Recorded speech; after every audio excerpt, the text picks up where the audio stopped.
Welcome to Trenchometry, where we discuss the most undervalued aspect of the game of football, the offensive line.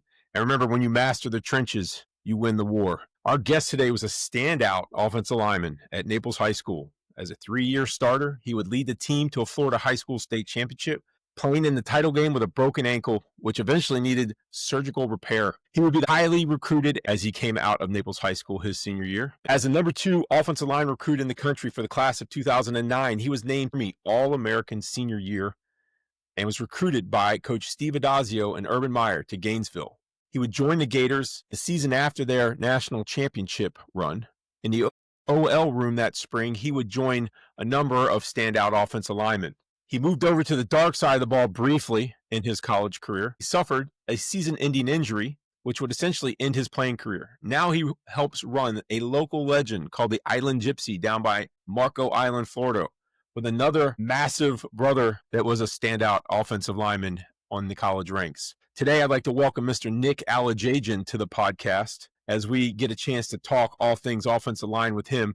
He was a phenomenal player. I remember Coach Trickett from Florida State used to call you the crazy Armenian, and he was in love with you, and you broke his heart when you chose the Gators over the Seminoles. But business is business. You got to do what you got to do. So welcome, Nick. So glad you're here today. Excited to have you. Thanks for having me, Coach. I appreciate it. Glad to be here. Appreciate you. I remember back to your high school career, and you were passionate about putting people on the ground. A number of games, we would record the pancake blocks, and those pancake blocks required you to put somebody on the ground without any help. If they touched anybody else on the offensive line that was wearing the same colored jersey as you, it didn't count. And that could have just been tapping them on the way down. So many of those 10 or 12 pancake or eagle blocks, as we call them, games probably could have been 15 or 16 had you not pushed them into somebody else on the way down to the ground. So what was your mindset as you went out on that field? What was your mindset about approaching knocking people onto the ground? Well, playing for yourself, the trench doctor, Coach Horn. At Naples High, we pride ourselves on running the football. My mentality was I didn't even think about the whistle. I was just trying to get him on the ground. If I got him on the ground, my job's done. So the faster I got him on the ground, the faster I could just relax and go back to the huddle for the next play. I never even listened for the whistle. I would hit guys and try to run through them. We used to hit that 5-man sled. We used to just run our feet. Playing for Naples High, it's literally the battle in the trenches. You knew it going into the game. You know it. Everyone knows it. Everyone in the country knows Naples High runs the football. Our mentality, our whole offensive line when we were there playing for you was play through the whistle. We didn't give a shit. We didn't care about the whistle at all. We would just run our feet until we either flipped the sled or flipped a human being. It didn't matter. It's true. Many sleds were flipped and had to be right-sided up in order to get back into the next segment of practice. That's true. I forgot about that. Thanks for all that. That's probably why I have a bad back now, lifting those sleds back over the other way. So what was it about? We just flipped it so we didn't have to. It was really easy. It's like we used to look at each other like, all right, we're going to flip it, right? All right, let's go. And we used to just flip it. That is a phenomenal memory for me. Okay, so what was it about your game you think that got the attention and grabbed the attention of most of the offensive line coaches in the country, most of the big time programs in the country? And to be honest, like I said, I was just lucky and blessed to play for you and Coach Kramer and that offense because it really showcased that dog in me and that nastiness. Because like I said, we ran the football. There was no question about that. Just the showcasing of me finishing blocks and you guys giving me the ability to put film out there like that just showed people. And of course, shout out to Sam Dollar because I was the strongest, biggest guy in Southwest Florida, So wow. It was a combination of everything and me just being at the right place at the right time with you guys and being able to showcase just that nastiness and that want. Like you said, my brother, I came behind my brother Joe, who was a phenomenal player. I still say to this day, he's probably better than me. I was just a little bit taller. Yeah. That's how it goes in college football. So to me, it was just you guys putting me in the right place to showcase what I can do through just the grit and the dog and the nastiness in me, to be honest. It's funny you mentioned that. Coach Bratton was one of our previous guests. I asked him, what is it when you go on a recruiting show? What are you looking for? And he said, of course, the size. Let's not overlook the size. Size is a big factor in all this. But his first thing that he looks for was the mentality to play the offensive line. And you mentioned that as far as what got you recognized and was something that was important to be seen on film and something you displayed very readily on film.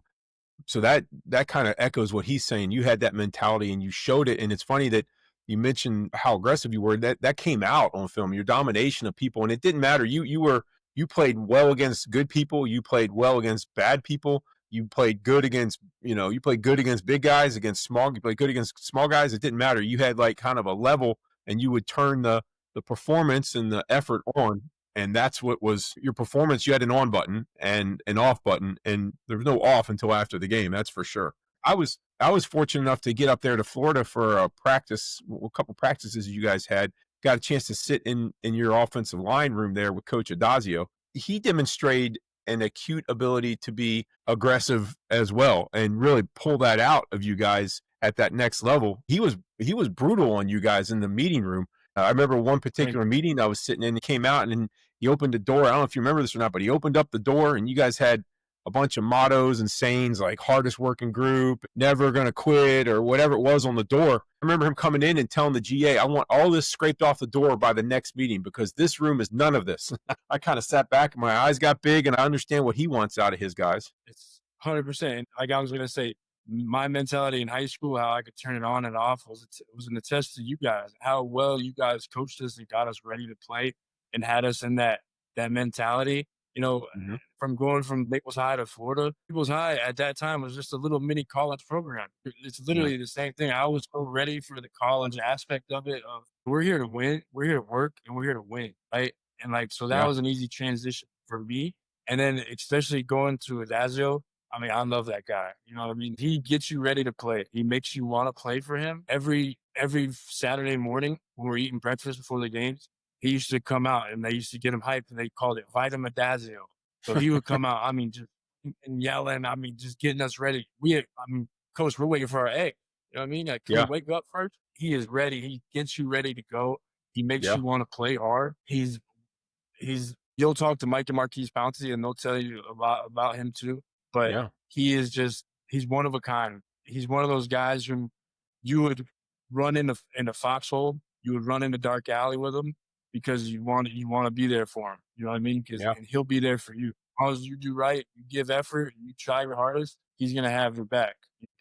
I remember a couple times, I've getting in trouble a few times, and then Urban Meyer, we were at practice one time, and I was running ones and twos, right? 'Cause Mike didn't want to practice that day or something, you know what I mean? So I had to Mm-hmm. run one, twos. I was running center, and I had a few bad snaps in a row, and Urban Meyer called the whole team up, circled the whole team, called me out in front of the whole team, and Adazio stepped in, told him to chill out, told him to calm down in front of everyone. So, like, if you go to war for him Mm-hmm. and you show that you're putting the effort in, he'd go to war for you. And that's the mentality that he put Yeah. into his players. It's like, we're in this together. This is our room, right? We take care of our room. As long as we take care of each other, we'll be okay. But going from the offensive line room that I went into, but there's going to be potentially 2 Hall of Famers in that room. Oh yeah. For sure. Between Marquise and Marcus Gilbert, I mean, there were some studs in there. And Yeah. Adazio, the respect of each and every one of them. It Mm-hmm. was, I mean, like when you get to that level, you see some big time guys who sometimes don't want to hear what you have to say or anything like that. That was not the case. They were all ears, pencils and paper. Every time the man talked, they had respect for him. They listened to him, and they cared about Mm-hmm. what he had to say. And I mean, that was from top to bottom. Like, that was Coach Meyer. That was his, you're either going to do it or you're going to get out of the way and let somebody else is going to do it. And he kind of ran his whole program that way. Of course, having Tebow in there and letting him set the pace on offense, he was a competitive dude that, he didn't, despite what you may think about Tim Tebow, he didn't take anything lightly. He was competing nonstop, like it was nonstop. So from the quarterback, the head coach, all the way down to the first lineman, second, third, fourth string lineman, it was the same thing, it was neat to see that and have a glimpse behind the curtain there a little bit. Next, it was always the next man up. It didn't matter who was the string or the second string. You're at the University of Florida. It doesn't matter. Whoever's in the game, you're going to play up to that University of Florida Gator standard. So that was the mentality. And while you were at Florida, that's when you you guys were kind of at the heyday. As you got there, you guys kind of came down off the pinnacle a little bit at the beginning of your career. You guys had a SEC championship game appearance, went down to the bowl in New Orleans or whichever one they called that at the time. I don't know, who knows what it was now, the Sugar Bowl or whatever it was. And so you had some big time bowl game appearances, and then that kind of passed the torch over to Alabama, and Coach Saban era kind of came in while you were there. You guys, that was some big time SEC football. So pick one or two skills that Coach Adazio and Coach Meyer were trying to get their offensive linemen that they prided themselves on. What was it like? If there was one big thing when you came off the bus that they wanted you when you walked into that stadium, what was the one big thing? We're going to do this no matter what happens. We're going to do this every week. Technique wise, mostly it was a mentality thing. I mean, offensive linemen flew in the first class. Offensive lineman ate first. Like it was a mentality. You are the most important people here. We go. If you go, we go. It's the same thing at Naples High, right? It's probably the same thing. I didn't make it to the league. I wasn't fortunate enough, but I'm sure it's the same song. Win the battle in the trenches, right? So it was first and foremost, it was a mentality. You guys are the biggest, baddest mother truckers on this team, and we're counting on you to get off this bus and be ready to go. And again, to kind of backtrack here is, the best teams that I was on, we really didn't need the coaches because the players, even going back to Naples High, remember we had the team meeting in the weight room and we didn't want you guys in there because we needed some stuff. We needed to handle some stuff without you guys being there. Some stuff needed to be said without you guys being there, right? Same thing in college. Your teammate would hold you more accountable than almost your coach would because you didn't want to let your teammate down.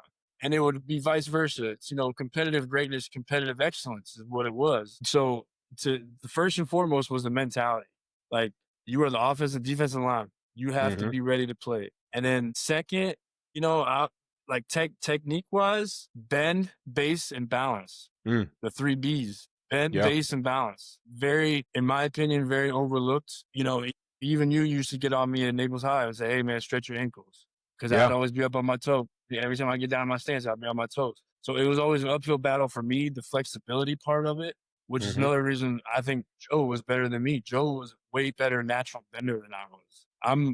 I'm a little more lanky and not as flexible as he was, so I had to work at it. I had to acknowledge my weakness, which was my bend and my balance and my base, and I had to work on it every single day. So to me, that is a thing that's very overlooked on the offensive line. Was there one specific thing or a technique or drill that Coach Adazio would do to help with the balance for the base aspect of it? The bend and the balance. And so he would have you, shoot up, and then, he would put a resistance band on you and pull you back and forth, and that helped you stay on it. And I had a hard time keeping the weight on my front foot when I would be in pass pro. So guys would kill me on the inside every time. Just, coming from Naples High, we threw the ball every once in a while. I'll do it to the tight end every now and then.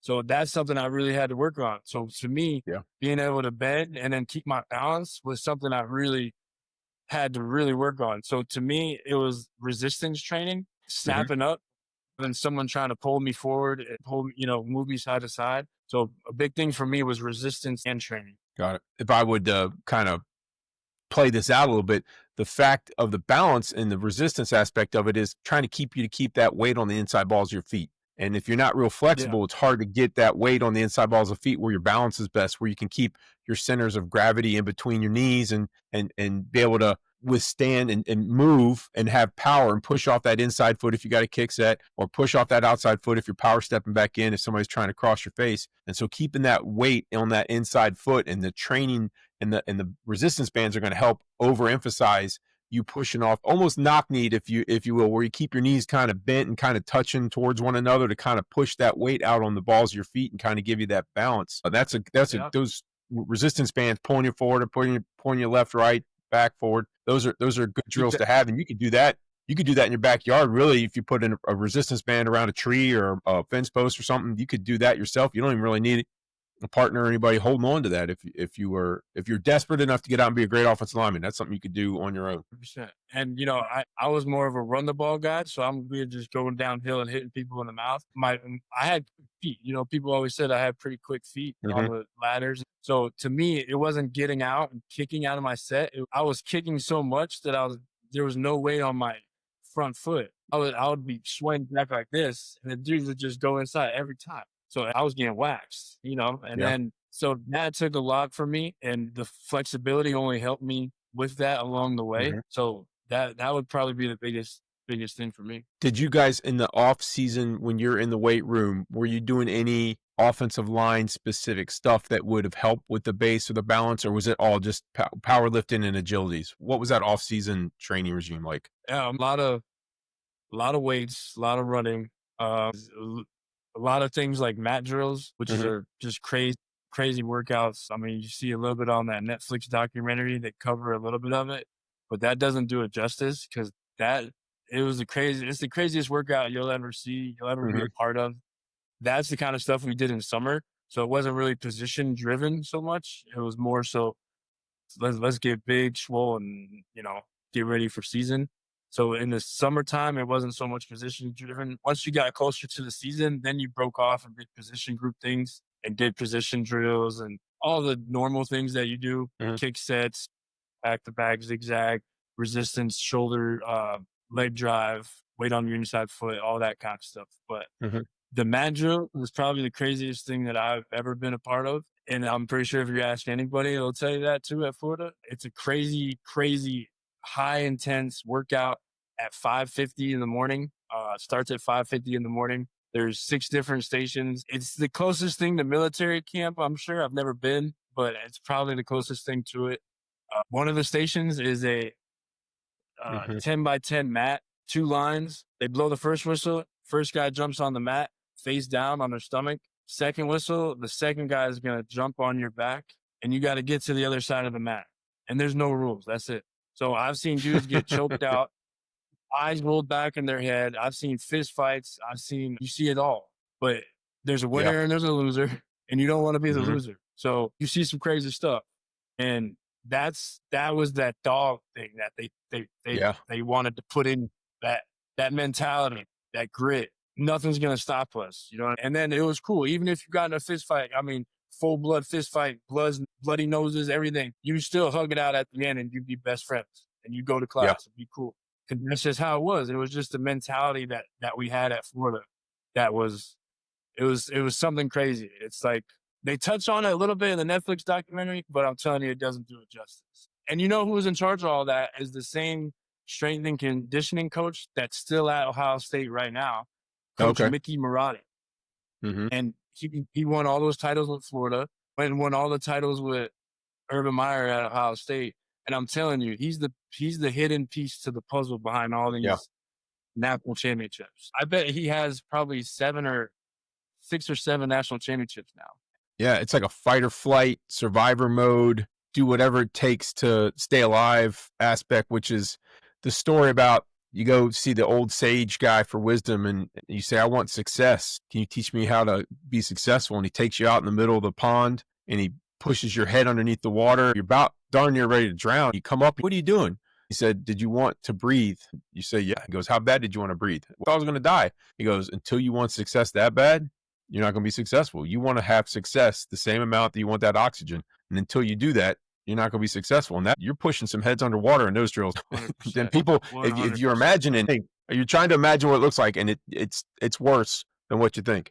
Whatever you envision, it's worse. It's more intense. It's more physical. It's more difficult. It's more everything than what you actually envision it being. Yeah, And it's about being comfortable in uncomfortable situations, right? oh That's yeah, that's that's it. And that was a big thing at Florida, It's and just to touch on that, my advice, if you're ever stuck in a drill like that, Gator roll and throw a lot of elbows. You're great for that profit. you said something brilliant there. It's being comfortable in uncomfortable situations. I think as a coach, as an offensive line coach, I was trying to do that. My Monday and Tuesday, Wednesday individual practices were no joke. I was trying to stress you guys as much as I possibly could so that Friday you're like, this ain't nothing but a thing. Tuesday sucks more than this.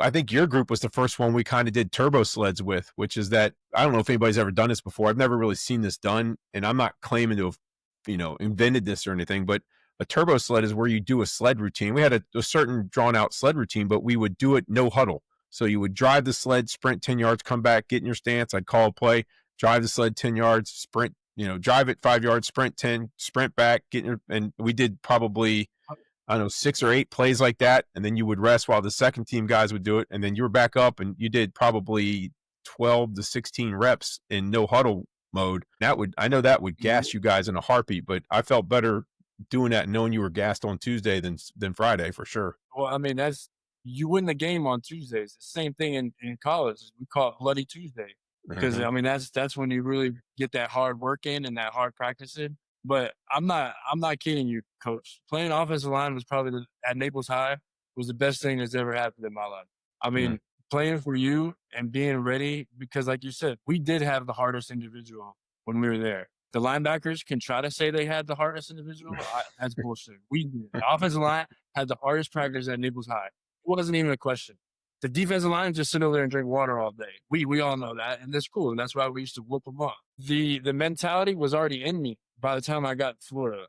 Yeah. I knew how to work hard. Coming these other kids that came from different high schools, it's like, hey, you guys like losing? You guys are okay with losing? Like, you know what I mean? By the time Yeah. you get to where you're at, everyone's the best of the best, right? Mhm. So in the offensive line room, everyone would talk junk. Oh, my high school beat your high school, right? Oh, my high school beat your high school. Coach, I'm not lying. I wouldn't even have to say anything. Adazio would tell them, hey, Nick's high school is real. Yeah. I don't care what you say. When kids from North Carolina, Adazio would be like, you're crazy. Nick's high school will work you guys.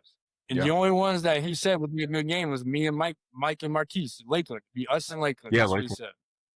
Other guys just shut up because the program that you guys had and what you instilled in us at that age, it's just unmatched. I can't even put words onto it because, yeah, like I said, pretty it's the cool. best thing that ever happened in my life was playing offensive line for you at Naples High. It made me who I am today. My Mhm. mentality, man, I am, how I work and my job, how I was at college, everything. It set me up better than I could ever imagine. One of the things when you got to Florida, and I'm sure you could pick something at Naples High also as far as things that were unnecessary or overhyped, however you want to call it, right? Whatever the overemphasized. Is there anything that stands out in your mind as something you spent way too much time doing that didn't really pay off on the field for you? Like any particular drill where you're like, man, I'm so sick and tired of doing this drill because it doesn't, I'm not seeing it translate. Is there anything that sticks out in your mind? That sticks out. I mean, not really, to be honest. That sticks out of my mind. I mean, everything we did, I think, served a purpose. I mean, I hate running ones in the morning. Yeah. That's hard to it's hard to connect those dots between the pain of that and the payoff. But when it's the fourth quarter and you got a 12 play drive to finish out a state championship game, you're glad you were doing those things. That's for sure. Okay, You're what about what is one drill that you have to do? You have to do no matter what. If thunder's coming, weather's coming, you got to get this drill in. Is there one thing that sticks out in your mind as the most vital of all things to get done each day? Mine probably would be the the resistant leg drive drill to Okay. where you have weight on the inside of your feet and your shoulders down, leaning like you're run blocking, and there's a guy in front of you resisting you, and Hmm. just getting that work in, getting those all those muscles fired up every day, getting in that natural position of ankle Yeah. bend, which was big for me, right? The weight on the inside of your foot, that balance, the bend, the base, getting that. That's probably one of the best drills that you can do, especially for run blocking. But I think Yeah. just overall for an offensive lineman, it's a great drill to always keep on I your daily routine. I think the big advantage of that is it's teaching you how to transition from push the points of contact with the ground that you have your feet and actually exerting Mhm. force on those feet and transferring the force from your feet in the ground, the contact where your feet in the ground are, up through your legs, up through your core, out your arms and into the opponent and actually creating space. Because we've had guys that came through Naples High School. I'm sure there were guys at Florida too that were big, strong dudes, but they couldn't push the guy 5 inches the other way. They could push all they want, run their feet, and they weren't going to move that dude no matter what. They just couldn't transfer the power and energy from their feet through their body, out their arms into the opponent to make them actually move. And I think that's a good drill that you mentioned to kind of help teach, particularly young guys. Like think like a Pop Warner team. You got a bunch of linemen. They don't. It's hard. You got to learn how to move people out of the way, push somebody where they don't want to go. It's an unnatural skill. And in order to do that, you got to learn that energy transfer from your body to the other body to make sure that other body is going somewhere. And that sounds to me like that would be a really good drill for young guys to do, to develop that skill set of actually pushing somebody and making them go where you want them to go. That's a good thought there. Balance. Favorite memory? And just to touch on that, Yeah. playing offensive line, your total job description is moving another human being in the total opposite Mhm. direction that they want to go. Just Yep. that's period, point blank, right? And just to touch on the whole defensive line thing too, they celebrate when they get a sack, right? I mean, if you get 10 sacks in a year, you're balling, right? Mhm. So you won 10 plays, and I won all the other 500 plays during the year. So there is a very undervalued thing to playing the offensive line, but like it takes a certain breed, like you said. It takes a definitely certain kind of breed. What'd you ask me about a memory at Florida? Is that what Yeah. you're So what's your asking? top favorite memory or two memories of your time at Florida? Because you were there for some good ones. Man, I got a lot of stories, but I mean, my favorite, most memorable one, without crying, is probably the time I got to start at left tackle and we played Ohio State in the Tax Slayer Bowl, and my mom was there. Okay. And I got to hug my mom, so I'm not gonna cry. But yeah, that was probably my favorite time, Yeah. was seeing her there, seeing my mom, and that made me very happy and made it all worth it. And that was actually the last game I played in, and that was Yeah. Because you got that was hurt in the right. spring. Was the spring when you got Yeah, hurt? Yeah. yeah. So I was juiced up to be starting the next year, and Carlos Hyde was on the other sideline, so it was kind of good Okay. to stick it to him over there because we beat him that game too. Yeah. And And Carlos was it your was my running back. Yeah, at Naples. But yeah, that was cool. I got to start at left tackle, which I've never done before. I did okay. Could have played better. But and then like some cool stories, man. To be honest, one of my favorite stories was when Brandon Spikes got on Tim Tebow in the locker room against Mississippi State. It's kind of one of those we hold each other accountable stories, which was Yeah. pretty cool to experience that. Two greats like that. I mean, just being Yeah. surrounded by great. Now that I look back on it, I mean, it's Joe Hayden, Brandon Spikes, Mike Marquise Pouncey, Tim Tebow. I mean, Deontay Thompson. I mean, there's just legends after legends. And just to see ironing, sharpening iron and Mhm. being in the middle of it, and just Brandon Spikes going at Tim Tebow, telling him he needs to step his up because he just threw a pick before halftime. Just being in there and being a fly on the wall at that moment was really kind of like, damn, this is the big leagues kind of thing. So that was Yeah. my freshman year. How did Tim respond to that? Did he take it and respond to the call? Yeah, I mean there was a little button heads, there was a little struggle going on, but we ended up going out and winning the game. So he definitely listened and it worked. And that's It something to be was said there definitely too. I mean, he's a Heisman Trophy winner, and you're telling him what to do, and he's not playing good enough, and he's the guy out there making promises. That's on a, his promise is on a statue out in front of the swamp now. Like that was a big deal. So you're going to call that guy out, and for that guy to be humble enough to recognize that, all right, maybe I do have some room for improvement. Maybe I can do better. That is a phenomenal aspect, especially if there's a lot of guys out there that are studs. You approaching your game and how you perform with a humbleness about you, so that when somebody does call you out, you step back and say, all right, does this person have something? Are they actually telling me something that's constructive, or are they just picking at me and I can, glean from what I can and move on? But sometimes they are right. Maybe I did make a bad decision. Maybe I do need to focus more. Maybe I do need to make a priority of better preparation. And that's good to hear that he did that, because, and Tim's a pretty high profile guy, and he's got a lot of things going, and he's a hero to many and a role model to many. And most of the time you don't hear about him messing up or screwing up. So it's good, a learning point to hear that he was held accountable and he responded. and that goes back to what I was saying, the best teams, we held each other accountable. We didn't really need the Mhm. coaches, you know what I mean? They didn't care if Tim Tebow, you want to talk about superstars. He was the top. He couldn't even go to class because Yeah. he was too popular. Kids wouldn't pay attention. They'd be passing out. They'd fall out. They'd be running up to him all. So he literally couldn't even go to school. He had to go to online school. They used to sneak him out of practice. So they had like a Yeah. secret way to take him out in the back because there'd be people waiting outside for him. I mean, I've Yeah. seen people chasing his car down the street when he was leaving the locker room. Like, but that didn't matter, right? It didn't matter because in the locker room, it's us, right? We're all we got. This is it, right? So for Brandon Spikes, who isn't any chump himself. He's going to be at least in the Florida Hall of Fame. He's on the Mhm. coaching staff up there now, but he didn't care who. He doesn't care if it's Tim Tebow or whoever it was. You're Yeah. hurting the team right now. You need to play better, right? What you're doing is not good enough. You need to do better.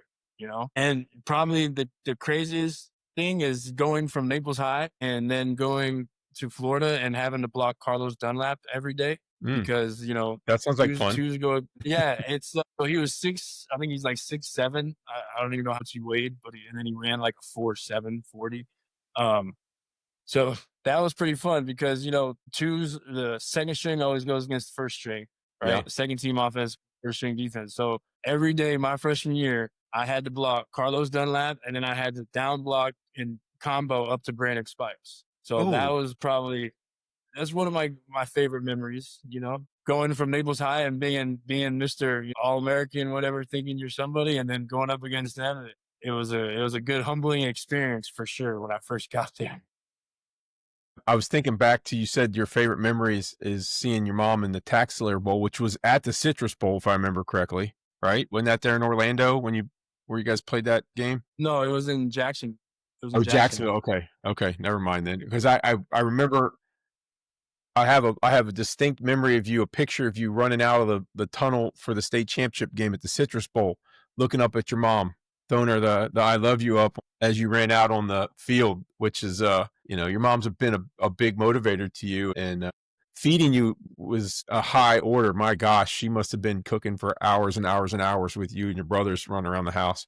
So she deserves a medal for being able to supply enough food to keep you guys as big as you were and as strong and as thick as you guys were. She must have been working overtime in that kitchen. We ate a lot of pasta. You know what I mean? Yeah. We ate a lot of And, pasta. and those double doozies, those cookies that have all the icing shoved in the middle between them.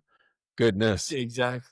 You know about it. All right. So as we wrap up here, a lot of fond memories and a lot of funny memories, and you had some characters you played with in high school, and you had some characters you played with in college. Is there any one guy or two guys that stick out as being the biggest characters that no matter you knew if you were sitting next to this guy in a meeting or sitting next to him on a bus or sitting in a cafeteria with him or in a class or whatever, you knew whatever was going to happen, there was going to be something funny or something off the wall or out of left field coming out of this guy's mouth. Was there anybody that fits that bill and sticks out in your mind? I would probably say Marcus Gilbert. Marcus Gilbert was Oh, a pretty funny guy.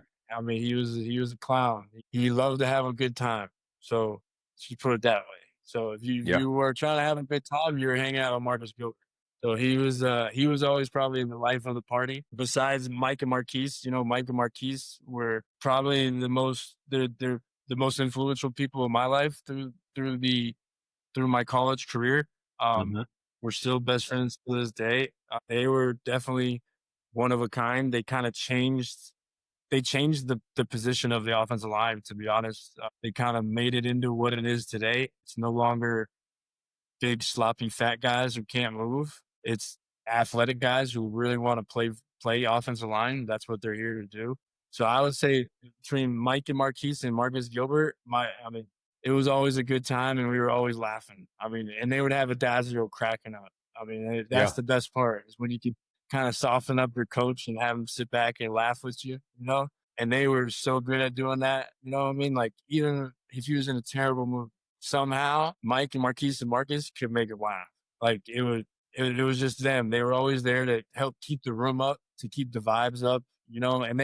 And they were first rounders. They knew they were going first round. I knew when I was going there that they were going first round. I knew I was gonna have to sit Mhm. behind them. And it was just the way Mike and Marquise operate, you can see why they're gonna be in the Hall of Fame. And just how they approach the game and how it just took me to the next level as soon as I got Mhm. there. It made me realize how to be a man, how to take care of your shit, how to work hard, and just being yourself, and being Yeah. genuine and not trying to be more than what you need to be, definitely not what less than what you should be. Is Yeah. every day you show up, every day you work hard. And it's not for anyone but yourself, and you do that every single day and stay who you are, then you're gonna be all right. Yeah. I think back to that meeting I was in there with you guys in Adazio and I think it was Gilbert that Adazio pointed to. You guys had apparently not performed very well the day before I got there. And this was like the pre-practice meeting. And I was sitting in there kind of just out of the way listening. He was kind enough to let me sit in his meeting. And I think if I remember correctly, there was a recruit or two in there as well listening to these meetings. And he came in, and after he told the GA to scrape everything off the door, it didn't belong there. He then went down and just called out every single person. And I believe, if I remember correctly, he pointed at Gilbert and told Gilbert, you, and I quote this is Coach Adazio, Mr. Gilbert, so don't be upset with me if you hear this someday. He said, you were an abortion of a recruiting mistake. And it was everything I could do not to burst out laughing in that room, because he was a pretty darn freaking good college lineman at that point in his life. And so for him to say that made me laugh, because he must have not done very well at all the day before. But when he said that, that was one of the funniest things I'd ever heard. He was calling him out. He wanted him to perform better and step up to the challenge for sure. I've heard some, let's just say, hurtful things said in that meeting room before. Hurtful But you things. gotta leave your pride and your ego at the door, man. You gotta leave it there. And that's the best thing. They coach you hard, That's what Coach Daz would do. He would coach you hard as heck, but then he would love him just as hard. Yeah. That was the thing. That's why people love to play for him. I was wondering if you were going to mention your guard from high school, Juan Friedrich, when I would turn around to do something and I'd hear this, ow, and I'd turn back around and be like, what's wrong? And you'd be like, Coach, Juan's poking Freddie in the eyes again. I don't know if you remember that, but when Nick was in school, he had a guard that would, for fun, he would just take his finger and he would poke people in the eye when they weren't paying attention, just to see how they would respond. That's how they had fun in high school. And the Naples offensive line there, poking somebody in the eye was a way to pass the time. I wasn't even thinking about Naples High. I mean, how much time you got? We could go over all the funny characters you had there. Because I mean, Dito. Remember Dito? Yeah. Oh yeah. Miguel De La, some jokers, man. Straight jokers. Remember, you used to do the throat chop. You used to chop people in the throat, try to collapse their esophagus. Like this is medical emergency. Get their attention. Make sure everybody's paying attention. If you were paying attention, you got a throat chop. Yeah. Cole used to do the tarantula. You just do like a full body Nelson. He would jump on your back, and he was 6'7" of arms and legs. You couldn't get him off of you. You would collapse to the ground, and he wouldn't let go. Goodness gracious. Good memories. Well, Nick, I am very thankful and very proud of you and your brother and everything you guys accomplished on the field for us at Naples High and on the field at the Swamp for the Florida Gators. And I've appreciated your time and commitment to being here today. And you were a great player for us. You were a great player at Florida. You've been a phenomenal man. And I'm so grateful for you being here. And I'll give you the last word here as we head out, and you can close it up with any thoughts you got. Again, like I said, Coach, playing offensive line for you at the Naples High School, which is the greatest high school on earth. I don't care what anyone says. It was the best thing in my life. It was the best thing that ever happened to me in regards to making me become a better man. And I'm just grateful to have learned from you, who is a man's man, a man of God, a man of faith, everything, leadership, positivity. I aspire to be half the man that you are, and I think I'll be okay in life. And I'm just, like I said, I'm very grateful to have gotten to be in that position with you. And I'm forever in debt to you guys for exposing me to football and teaching me how to play football, because that literally has changed the trajectory of my life and everything. And the memories that I have, to the friendships that I have to this day, I wouldn't have them if I didn't play football for you. Again, I can't thank you enough. The name title you have under here, the Trench Doctor, it's spot on, because like I said, playing the offensive line at Naples High School, when I was there with you, it was a vibe. It was a lifestyle. It was a sight to see. You know what I mean? Yes, it was a show every Friday night. The offensive line at Naples High was a show. And that's because of you. And that's because of what you put into us, the talks you gave to us. Remember the baby seals and killing them with clubs and Eskimos? Oh, yeah. Coach, I want to run through this wall right now, just thinking about it. Right? That's that turn on switch. Let's go. Let's go right now. Yeah. And I just can't thank you enough for being the person you are and the positive example you were in my life at such an important time, and still being there for me to this day. I can't thank you enough. One more thing. Yeah. So you used to just read a prayer before every practice and every game. Yeah. I have that same prayer tattooed on my arm to this There we day. go. Colossians Was it? 3:22-23. Yep. Whatever you do, work at it with all your heart as working for the Lord and not for men. And you That's instilled phenomenal. that in me at a very young age, and I still preach it to this day. So again, I thank you and I love you, Coach. All right, I love you too, Nick. Proud of you, man, and keep up the great work. You're doing a great job. And if you're near Marco Island, hit the Gypsy. It's worth every minute you spend there. Come on down. Well, I'm glad we got you out of the hockey rink and got you out on the football field because I think you ended up being a much better football player than you would have been a hockey player. You would have spent all your time in the penalty box. You would have never been able to get out on the ice. And I thank you for those kind words. And it was fun coaching you. And you brought everything. You gave us everything you had. And as we leave here today, just remember this: if you master the trench, you win the war. And thanks, Nick, for being our guest. And we'll see you guys on our next episode. Take care, See you, Nick. Coach. All right, bub.